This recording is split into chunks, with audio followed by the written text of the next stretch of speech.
100 days of destruction, 100 days of genocide, 100 days of shelling and bombing, 100 days of babies and children being killed. Where is Allah? Where is Allah in all this? Aren't these Muslims? Aren't these people who say La ilaha illallah? Aren't these people mujahideen? They gave up their life and their belongings fi sabilillah. Where is the help of Allah Azza wa Jal? Why He does not send angels to fight with them? Why He does not shake the earth under the enemy? Why He does not send an earthquake, a flood, a strike, a sayha? Why? Where is Allah in all this? Where is Allah? Why nothing is happening? And on the other side, millions of Muslims crying every single night, begging Allah, making dua. Why their dua is not answered? Didn't Allah say, Ud'uni astajib lakum, I answer your dua? Didn't He say, Inni qareeb, I am close, so ask me, I will answer your dua? Where is He? Millions of people are making dua. You want to tell me all these millions are not righteous? There must be at least 50 or 100 righteous among these millions whom their dua is mustajab. So where is Allah? Why the help is not coming still now? It's over 100 days. What's going on? Where is the wisdom of having babies being killed and slaughtered? Where is the wisdom in that? Tell me. These are some of the questions that some people are asking, and they are extremely, extremely dangerous questions. Very dangerous questions. First, if you want to follow this criteria, then where is Allah when Fir'aun was slaughtering babies for years? Where is Allah when the Tatar came and spread corruption over earth? Where is Allah when the Crusaders came and made mass destruction? Where is Allah when the people of the Ukhdud were thrown alive in the fire? Where is Allah when Yasir being tortured and Rasulullah ﷺ is watching? If you want to use this kind of line of thinking, then where is Allah in all that in the history? And the shaitan keeps whispering and whispering until he makes us doubt, number one, the wisdom of Allah. Number two, the justice of Allah. And he might also make us doubt the mercy of Allah. What kind of merciful God is this that let babies this happen to them?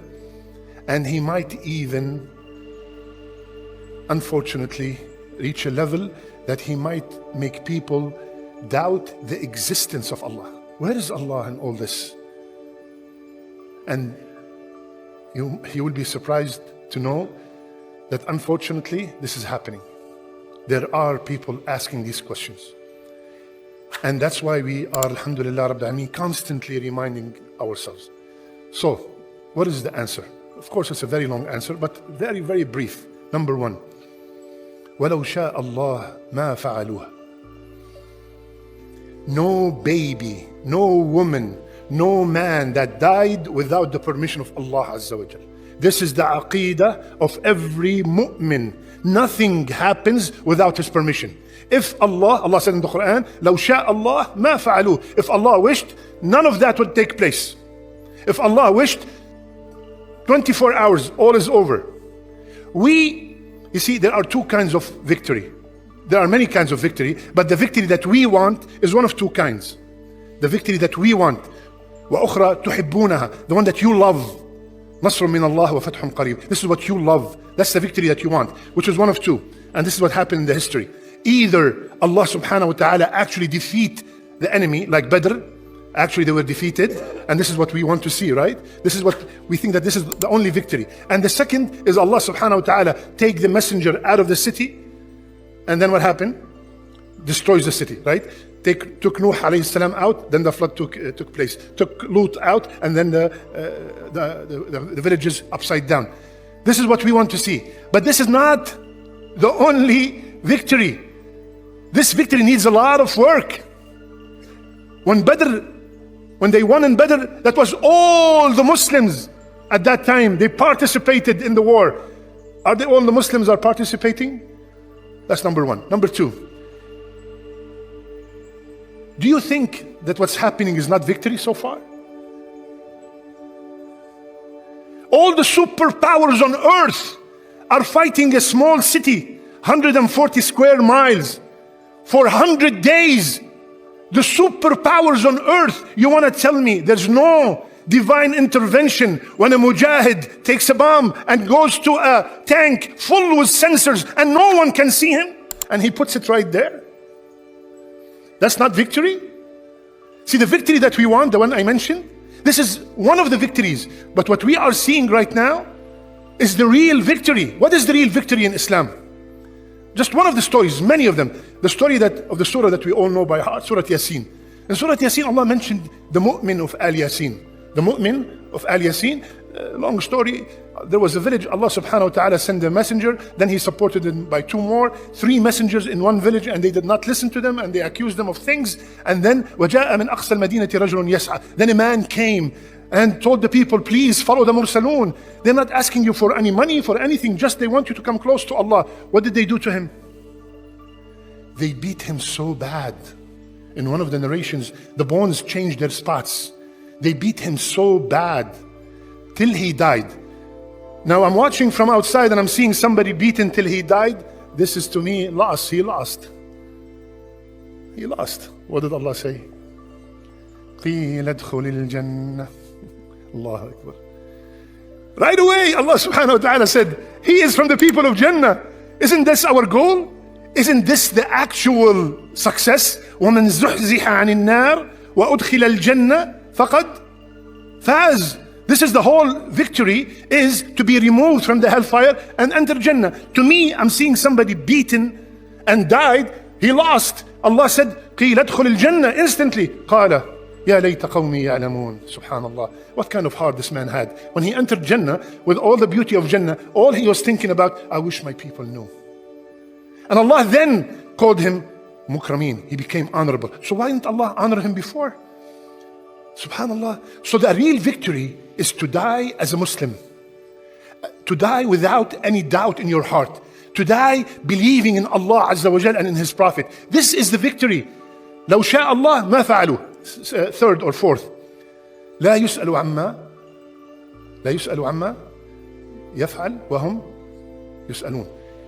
Allah cannot be questioned. Allah cannot be questioned. Have you ever went to a surgery? You wanted to have heart surgery. And did you tell the surgeon, excuse me, do not cut here, cut here. The surgeon will look at you and say, Naam Habibi, who are you? You will not dare talk to a surgeon because he is the Alim and the Hakim in that surgery.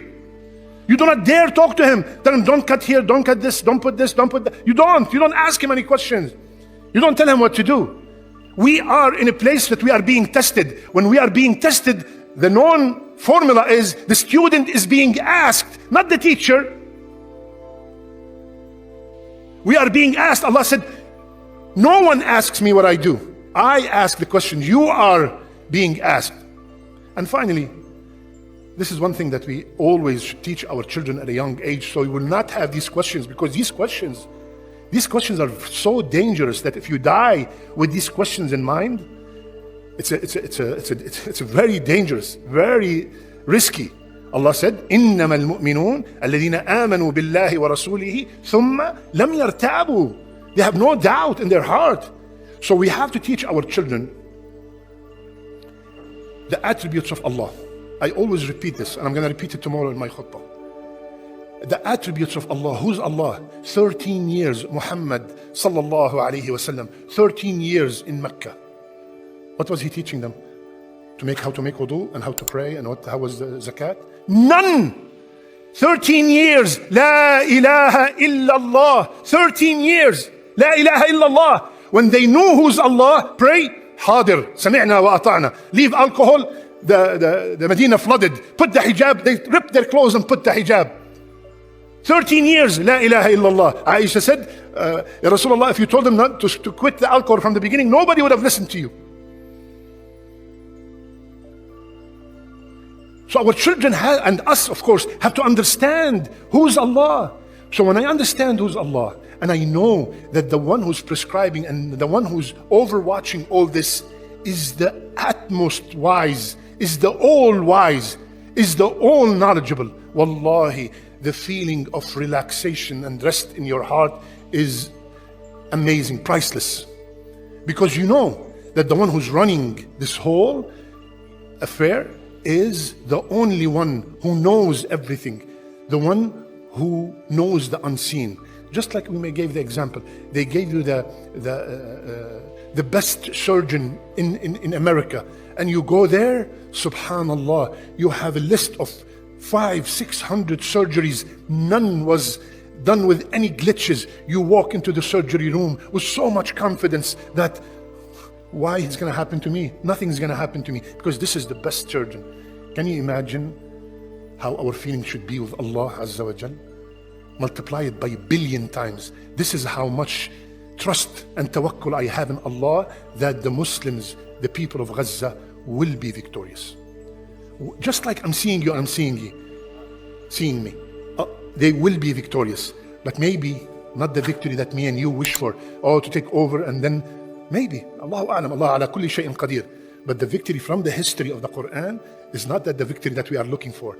There are many other victories that we are seeing some of its fruits already.